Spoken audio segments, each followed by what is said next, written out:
I believe that the SRI research design was a correlation design because they were testing something like, can his mind bend spoons? And when they couldn't achieve that, in a laboratory setting, so it's like, can his hands bend spoons? But he's saying that he can do it because of his powers. So it's correlation because saying his powers can bend the spoons, but his hands are the ones doing it. And then with the drawing, I think that one is a bit less, but still correlation. Can his mind draw what is being seen in the envelope? Because it's not like a direct connection, like because he wasn't able to like directly just use his brain to bend a spoon. I think it's more like it's correlated. And with strengths and weaknesses, I think it's the fact that they allowed him to touch the spoons, because then that doesn't say a lot, because if he's just a magician, then he has some sort of tricks, to bend the spoon that he's been doing for his entire life. Because if he actually had psychic powers, then his mind alone would have been able to do it, so that they chose to still test him even when his psychic abilities didn't work, and they created this like new design that was a lot more lenient. And the results were not convincing. Like, I can't explain the one on his like mind where he drew the picture that had sealed in the envelope. But I also don't believe that there was no tricks that he was using. Like, I know that they tried to go through everything by double sealing envelopes, and only this person could grab it. It's hard to believe it, because later on in the video where he says he can also, bend spoons with his mind, he's not able to do that. It kind of, to me, just shows like this is not convincing. He's not doing what he said he could do.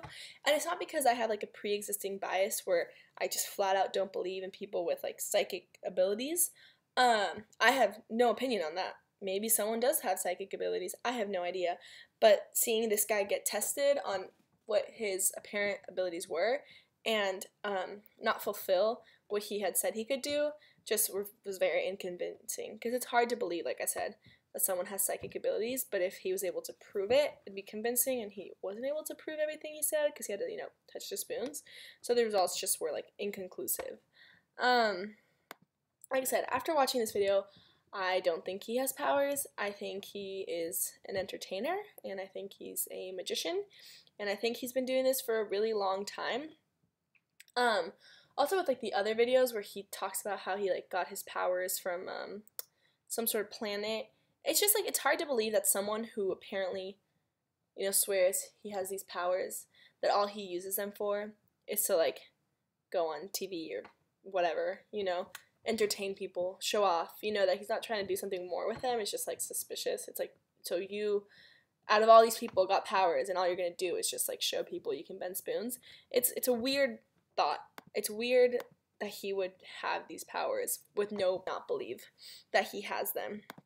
And lastly, since I don't believe he has powers, whether or not it's ethical, I think it's ethical in the point where he's just trying to entertain. If he was just sticking to like, oh, like I have these psychic abilities and people watch him and they get entertained, like, so what, like people can watch a movie and it's not based on reality, and it's okay, it's just to entertain people, and I don't think there's anything unethical with that. But then when people started researching him, and people, this guy wrote a book on Uri Geller, or like was part of his book, and then the people from the Stanford Research Institute put in their profession, used their profession and put in this time to figure out whether or not he had psychic abilities because he swore he had psychic abilities, that's when I think it's unethical. And you just get to the point where he's just lying to professionals, and they're trying to like figure out his lies, because he says later he doesn't have the powers, or at least that's one of the videos said. So I think when there's just so much lying, like lying can't be ethical, and there's no way around it once it becomes just passed to entertain people.